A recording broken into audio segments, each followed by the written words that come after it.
Hi, welcome to the Global Professor, where I focus on leadership, learning, education, and personal development. I am your professor, Professor Irina, Professor M, whatever's easier for you. Today, I want to talk to you about online classes. What are they? Things that you need to know in order to be more successful in the courses. And there are some things that I'm going to tell you that your professors may not necessarily want you to know, but are important for you to know. So let's just get started.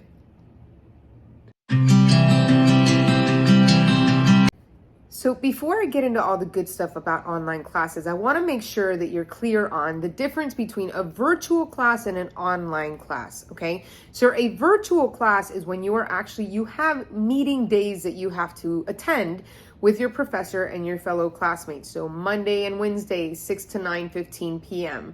So you have to virtually sign on and join the class between those or during those time periods and actually be in class like if you were in a classroom. Online classes are done completely on an online platform. So there are no meeting times or there are no classes that you need to attend. It's completely done on an online platform. Whether it is Canva or Blackboard, all of your assignments are put on this platform and all of the assignments need to be done on this particular platform. You will not be meeting with your professor. Everything is done on your own, basically. You do have deadlines, but you will not have any meeting classes that you have to attend to, okay? So I want you to be very clear on the kind of class that you are joining, what you're signing up for, because this is really important. Online, you're gonna work on your own the majority of the time. Virtual classes, you are gonna have classes that you need to attend. So know the difference before you sign up, all right? Just wanna make sure that you are clear on that before we get started. We're gonna talk about online classes in this video. Now that you're very clear on the difference between a virtual and online class, I want to talk to you about the first thing that you need to do before you even sign up for an online course. Read your syllabus. You want to treat your syllabus like an unspoken contract between you, your professor, and the college. Your syllabus is an outline of every single thing that is going to be required of you in that class. All of your assignments, all of the tests, everything that is due and when, what is going to be expected of you. Every single thing that you need to know about that class is going to be on your syllabus. This is why you hear a lot of professors when students say, I didn't know it was due on that day. I didn't know what I needed to do. And you hear professors saying, it's on the syllabus, it's on your contract. When you sign up for the class and you pay for the course and you register for it, you are agreeing to this contract. You are basically telling your professor in the college, I understand what's going to be expected of me. I understand the assignments, and I understand when they are going to be due. I'm fully on board for all of this. That's what you're saying when you sign up for the course. So before you sign up for a course, you want to make sure that you read your contract, read your syllabus, go through it, and see if you can handle that workload. Get a clear understanding of your expectations and of the expectations of your professor, and make sure that you can handle what that class is going to be requiring of you, and you're going to have the time to complete all of those assignments. This is critical. You want to do this before you sign up for any class. Read the syllabus. So here's the first bit of information that I'm going to give you that your professors may not want you to know. I'm going to give you a couple of them, and at the end of this video, I am definitely going to give you some guidance that may upset some of your professors. But anyway, the first thing that you need to know is that more than likely, there is a high chance that the course material, your assignments, your discussion questions, your exams, your papers were not created by the professor that is teaching the class. I believe in full transparency, and whenever I would be given any of these online classes, I would be 100% transparent with my students from the get-go, and I would let them know I have no control over the course whatsoever. I've got no control over the exams, over the material, over the assignments. These classes tend to be pre-made and then given to professors to lead. So the professor that you have teaching this online class or leading this online class more than likely has absolutely no control over the actual material for the class. So all of the assignments, all of the tests, all of your written assignments, all of that stuff, they have no control over that. Now, the reason why I want you to be very clear on this is I don't want you to feel like your professor hates you, because it's a lot of work. Online classes tend to be way more work than in-person classes, but your professor has absolutely no control over that. So before you start actually pointing the finger at your professor and saying, that the assignments are overwhelming or the exams are difficult or requesting for any changes in the class, be very, very clear on the fact that your professor did not create the course, more than likely did not create the course, and has no control over any changes that may need to come about in that class. So I want you to know this, and I want you to be very aware of this so that you don't spend any time or you don't waste any time trying to change something that they cannot control or trying to ask them to change something that they have no control over. Instead, focus on the solutions that you need to focus on in order to pass the class. So ask for help, focus on whatever it is that you need to focus on in order to get the help that you need to pass the class. Don't focus on the things that can't be changed. Focus on what you can do in order to actually pass the course. All right, so I'm going to give you a couple pieces of advice in order to help you be more successful in your online classes. First thing, read your assignments the day that they are posted. So your discussion questions are going to be posted on a particular date. It's going to show in your syllabus. Your exams are going to be posted on a particular date, and you're going to have a deadline in which you're going to have to submit your response to that discussion question, submit your assignments. You want to read that post or that discussion question or whatever assignment that they are posting on the day that they are posting it. So you want to be very, very aware of what those days are. Here's why. You're going to have a very small window that you're going to be able to communicate with your professor. Your professors should be getting back to you. They should be getting back to you within 24 to 48 hours of you sending an email. So if your assignment is posted on Monday and it is due on Sunday, you want to send an email on Monday so that you have Tuesday or Wednesday to get a response from your professor. The longer you wait, the smaller that window to get help is going to get. Your weekends, don't even waste your time. Send an email on Friday, but be prepared not to get a response until Monday or Tuesday. Professors do not have to respond to you on the weekend. It is not required of them to do so. So if you have an assignment that is due on Sunday and you wait until Friday to send an email, be prepared to have to figure things out on your own. This is why you want to read your assignments on the day that they are posted so that you have enough time to ask for help from your professors, okay? Remember, they have 24 to 48 hours to get back to you. Something's posted on Monday, you may not hear back from them until Wednesday. So the sooner you send an email to get help, the sooner you're going to get a response for that, okay? If you need further assistance, ask for a virtual meeting. As soon as you know that you're going to need a little bit more understanding on a particular assignment, you're going to need more detail, and you're going to need a virtual meeting. We live in a virtual world at this point. So there shouldn't be a reason why your professor cannot meet with you virtually for this to help you with whatever assignment you need help with. But you're going to have to set that up with enough time. So remember, the day that your assignment is posted, that's the day you're going to want to reach out to your professor. Don't wait. It's only going to hurt you in the end. And your lack of preparation does not constitute an emergency on their part. So you want to make sure that you ask whatever questions you need to ask as soon as you can so that they have time to respond to whatever you need help with.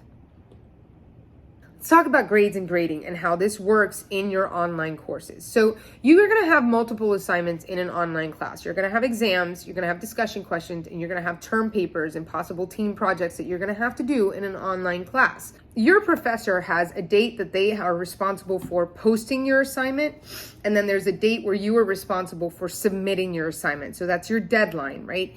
Anytime in between those dates, students can submit their work. It's one of the advantages of taking an online class. You can submit your responses or your work anytime in between the date it's posted and the deadline that you have for that assignment. When it comes to discussion questions, this is one of the issues with grading, especially in online classes, because discussion questions can be a little complicated. The reason is you have your initial post and then you have to respond to fellow classmates. You have to wait until your classmates actually post their initial post for you to respond to them. This takes time and it takes a couple of days. Why? There's a great deal of students that tend to procrastinate and wait till the very last day to do their initial response. This hurts those students that like to complete the work early on because you basically have to wait until other people post in order to respond to their discussion questions. For this reason, a lot of professors tend to wait until the deadline of discussion questions to even think about grading those assignments. It's just better because then you can actually have every student complete the assignment, and now you know all initial posts and discussions and responses have been submitted. The deadline is done. You still want to be the first to submit if you can be, because you'll get your grade back faster. Not to mention, as soon as students start posting, you can go right into your responses right away. From the moment of deadline, this is something you need to know. Your grade should be posted no later than 2 weeks from the day of deadline. Okay? If it starts going into week 3, week 4, you need to start emailing your professor. And you need to start requesting that grade and feedback for that assignment, because now it's going to start hindering your progress. You should know what the grade is and what your feedback is, so that if there's anything that you're doing wrong in your discussion questions, you can correct that in time to move forward and pass the class. A week, I don't like to wait longer than a week to submit grades, but some professors take a little longer to do so depending on the workload that they have. However, that's not your problem, that's their problem. So you want to make sure that you do keep your professors accountable when it starts going over 2 weeks and you haven't received your grade back from the day of deadline. This is the reason why I'm telling you this. I had professors that sometimes would take a month to give me back a grade for an assignment that I did over a month before. And that would hurt me in the class, because I needed that feedback in order to know what I needed to improve on. And if they take too long to provide you that feedback, that can hurt you in the rest of the class. Remember, they are leading this class, so they have a responsibility to you as a student, and they have a responsibility as a professor to show up regardless of whether it's an online class or in-person class. They have a responsibility to you as a professor to make sure that you do well in the class, and they are not the reason why you are not succeeding in the course. But it is going to be, unfortunately, your job to hold them accountable if you start realizing that they're taking way too long to grade your assignments. Anyway, so your discussion questions tend to take a little bit longer because students have to respond to you, and they like to wait till the very last minute. Hurts everybody. Now, as far as your term papers go, again, professors like to wait until the deadline, so all term papers are in, and then they can tackle that assignment. The reason this happens is because students may have made a mistake with their submission and submitted another paper, or they may need to complete or fix something within the paper. Accidents happen, so they may wait until the deadline in order to start grading the assignment, just in case there are any mistakes with submissions. So you want to keep that in mind. Now, as far as your exams go, exams tend to be automated, and the questions tend to be randomized. And the reason why is it prevents cheating. So if you have multiple choice exams, more than likely you're going to get a grade back for that exam as soon as you finish the assignment, because it is done through an automated system. If there are essay questions to your exams, those do need to be graded by your professor, so that you do have to wait for those type of exams. You do have to wait a little bit longer to receive a grade, because your professor has to grade those essay questions in order to complete that test. So remember that if you are getting tests that are just multiple choice and that's all you have to do, no essays, you'll get the grade right away. And if not, then you will have to wait until your professor goes in and grades your essay questions. So let's talk about late submissions really quick. Here's how online classes work. Once a deadline has been met, that assignment completely goes away. You'll be lucky if you get a professor that will open that assignment for you. There's a reason why there's a deadline for assignments. And if you start submitting your work late, you are putting your professor back in the grading process. So there's a big chance that your professor will say no to you submitting a late assignment in this, unless there is some kind of medical emergency that you can prove. But I would not suggest to submit your work late. You're not going to get a grade for it. So just do your work on time. There is something that you do need to know. If you are the first to submit your work, you will be the first one to get a grade back. So it is not done in alphabetical order. It's done in the order of submission. So if you are the last to submit your work, you will be the last one to get your grade back. So you always want to be one of the first to submit your work so you can get your grade back as soon as possible. Procrastination will always hurt you in any situation, especially in these online classes. So if you procrastinate, you can't become impatient when it comes to getting your grade back. But do not give them longer than 2 weeks to get your grades back. Let's talk editing and proofreading. You're going to have a lot of written assignments in your online classes. This is just something that you need to be very aware of. You're going to have exams, and then you're also going to have a lot of written assignments on your online classes. This is not an in-person class, remember that. So you're going to have to make up for all of that conversation and all of that stuff online through written communication. So you want to make sure that you focus a lot of your attention on your grammar and your punctuation. So you want to proofread and edit your work in every single written assignment that you do. Your discussion questions and your term papers are going to be the majority of your grade. So you want to make sure that you do well on those two throughout the course.